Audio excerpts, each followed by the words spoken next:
Welcome to the Mostly Traverse City podcast. I'm Julie Bronze. And I'm Don Pichet. Each episode, we introduce you to the real treasure of TC, its people. You're invited to get to know the soul of Traverse City, one story at a time. Enjoy the latest episode of the Mostly Traverse City podcast. Hello and welcome to the Mostly Traverse City podcast. I am here with Dawnette Wessell. So tell me a little bit, you grew up in Traverse City or... On the outskirts of Traverse City, in Williamsburg, actually. Okay, all right. So born and raised. Yep. Like you are a true OG Traverse Cityan. Yes. So you grew up here, and have you ever moved away? Actually, I was born here. We moved to Oregon, and then we moved back here when I started school when I was 5. We started in Northport and then bought a house in Williamsburg, and then went to Elk Rapids School. Oh, okay. All right. Is that when most people in Williamsburg, do they go to Elk Rapids? Or? Yeah, Really? I was Oh. right on the corner of Elk Rapids. I could have went to Elk Rapids. I could have went to Forest area or Traverse City. I was right on a corner of where they all met. Oh, so all of interesting. our buses would... They would all come there. circle. It's like, where are you going today? Oh, I'll go to Traverse City. Oh, I'll go to... That's interesting. So do you know why your parents chose Elk Rapids as opposed to one of the other ones? My dad and mom moved back to here from Oregon with, I hear this story a lot, with 52 cents in their pocket. Oh. And a gentleman that was a pastor pretty much sold them a home on Williamsburg Road, and they made payments, and that's why we were here. Wow, 52 cents. Okay, you wouldn't get far today. Nope. Probably didn't get far then either. No, but they ended we end up living in a trailer because the home only had 3 sides to it. Oh. Yeah, it was a little piece of acres, with 3 sides, but he met him, and And here you are. Here we are, yeah. It's a good story, and obviously perseverance is a big part of it. Yeah. So you went to Elk Rapids, and then is that where you went to high school? Yes. Okay, all right. And then out of high school, what did you do? I went to TVA Tech Center. That is not TVA Tech Center any longer. That I just found out, by the way. I think it's called Northwest Ed now. Could be wrong, but okay. I'm pretty sure that's what it's called now. Okay. Yes. So when TVA Tech Center used to take programs for cosmetologists when you were actually a senior. So you didn't go to senior, you actually went to TVA for half of the day. So I started when I was in about 9th grade, going to the counselor's office and said, I want to do that. I want to do that. So you're talking about because I think at Northwest Ed, they still have do they have a program there? No. Not at all? No. Okay, so you have your own school now. I have my own school now that we've been working with the surrounding schools. Oh. So we're trying to do what they did for us when we went to school, because the schools actually have funding for this. But when TVA stopped taking that program, that was one of the first programs that they took away from the TVA Tech Center, was the cosmetology program. Interesting, because I thought you could still go there for this. No, not for that program anyways. Okay, all right, okay. So fast forward. So you graduated with this program. Yep. And then what happened?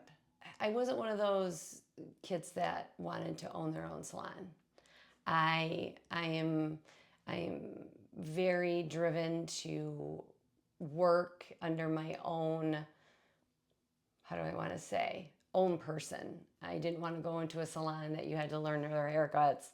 I didn't want to go through any programs. I wanted to learn on my own. I just chose to work at a salon. Actually, I started at Milliken's as a nail technician before I graduated, because you didn't need a license to do nails. back You then. do now, though. Yes, we do. Yeah. Okay. I did. It was a wonderful career move for myself because I went from a school that had a teacher that was all about appearance and how you project yourself to people. And then I went to Milliken's that also did the same thing. I mean, I just getting the concept of what I thought, because I was very poor, very wealthy women that didn't need to work, but they enjoyed dressing up. And they had the eyelashes and the hair and the nails. And I just kind of looked at them and said, oh, I want to be you someday, to be able to do that. And they enjoyed coming to work, and it was so nice. And Mrs. Milliken was wonderful. So it was a great first job for me in the beauty profession. That's wonderful. So you were there, and then you graduated, and then you told Then I got to do hair Okay. there. And then Miss Milliken kind of took me aside and said that they were going to be closing. So then I went to a few different places. Nothing really felt like me. And I was asked to go and open up Hudson's salon, because Hudson in the new mall, and they brought somebody up from the Detroit area that didn't know the area. And so I did go and manage her, and then she missed the big city, so then she left me after 3 months. So I ran that salon, and it was corporate run, so your hands were tied. I got in trouble a lot, because I would put ads out and take petty cash and try to build, and I probably would still be there, but I never was a mall rat. Oh. I Yeah. didn't really like going. I hated shopping. Shopping was not my forte. I didn't really like the mall. I didn't like that you couldn't see outside. Yeah. I was very an outdoorsy person. And so one of the girls that worked there went to work to Epiphany. That used to be Justin Parrish. And so I went in and interviewed with Kimberly that owned that and started working for her. And then you bought it. And then I bought it. And then, so you were downtown, Yep. right downtown. Loved it. And you were kind of the bookend. You were on one end, and then there was the other salon on the other end, and press. Yes, and press, yes. So it's like the bookends. I remember Yes, that when yes. we moved here in 95. Very nice sisters, Yeah, yes. Yeah. But then you also started where you are now, because, so is Epiphany still downtown? Epiphany is still downtown. I sold it actually last year I sold it. Okay. A lot of people don't know that, but I Well, did now sell it'll be out. Yes, It's out. it's You heard out. it first. Yes. On the Mostly Traverse Yes, City podcast. I sold it to my manager. Oh, wonderful. And she's a wonderful, wonderful lady. But you kept the Epiphany that's out, kind of out by the resort. Yes, yes. Is it still called Epiphany? Yes, Okay. I actually kept the name. Okay. Hers is Epiphany Downtown Salon and Spa. Okay. And I kept the name Epiphany because the school that I still have, I did have two schools. I had one downtown that was behind the salon, a smaller one, and then I had one at the East Salon. So it was Epiphany East Salon and Spa. I had one in the downstairs. So we had the main salon and then the school downstairs. Okay. But we kind of outgrew them. We just got too big. So we eventually closed the one downtown, and we took east and did the whole thing as a school now. So it's Epiphany Advanced Academy. Okay. And is that hair and nails? Is it massage also? It has. I can teach massage. Okay. But I have not taught massage in the last couple of years because of my health. Okay. But it can. It Yeah. is licensed to teach it. Okay. But mostly it's hair and nails. Yep, hair, skin, and nails. Hair, skin, and nails. We have Okay. 5 different programs. Oh, And wow. I would bring back the massage school because I do think that we need that and would love to be able to do it. But I could only teach in it. I couldn't really run it. I would need a full-time massage therapist that could help me run it. So how do people get to become a student at the school? Well, we are open enrollment. So we A lot of it's word of mouth. We do a little bit. We do have a Facebook page. We have a web page, epiphanyadvancedacademy.com, and we have our own Facebook page. We take 2 classes a year. We take a spring class and a fall class. We haven't had to do much because we're usually full because we take small classes. Okay. We do a lot of one-on-one. We always said we would never take more than 20 people, but now we have 3 instructors and we take more than that because of the demand. It's a very packed, very harder curriculum because most schools, they go by standard, where that's the reason why I started it. I didn't want people coming into my salon only learning how to do 2 haircuts. So I was teaching them through programs. So I wanted a school that would be able to teach more. So I teach them 12 haircuts, and I teach them how to do the clippers, and I teach them there isn't really much of anything. I teach them, how to do barbering skills. I teach them, That's wonderful. we put a lot more into the schools than I was hiring. Okay. So that's why I wanted to do it so bad. So how long does it take to go through the program? The full cosmetology program is 1,500 hours. So we do full-time and part-time. Most of them are there for a year. Some of them are a little bit less than a year, but most of them, they don't want to go. So they're usually there for about a year. The other thing about that, though, is when you teach those things and those skills to the people that graduate from there, they come out better able to succeed. Oh, yeah. And they put more on us, too. A lot of laws have been changing. Okay. Especially with the skincare, because the skincare really butts up to the medical field. Right. They do a lot of chemical peels. They do a lot of they get deeper into the layers of the skin, and they need to have a license to do that. So instead of having to work under a doctor now, they don't have to, but they're putting more on us to teach. Okay. To do that. And that we had done for fun classes and specialty classes, but now everybody has to do them. The other thing, and this is how we got connected, was because you decided to buy a Traverse City landmark. Tell me how that came about. I started working when I was 11. My parents were definitely not wealthy whatsoever. I always thought we were, because my mom we never seemed to go without. Working at such a young age, my kids had to work at a young age. So Ranch Rudolph was a big part of our lives because I used to pay my kids to work at the Ranch Rudolph. So you paid them to go I work. paid them because they couldn't work being that young. But I said, Melanie and Sid, just put them to work and do something. I will pay them. Don't worry about them. But they have to start getting to know they have to work. You work hard, you play hard. If you want something, you have to work for it. So they worked with me really well, and they were great. And of course, we're horse people, so it really helped with my daughter.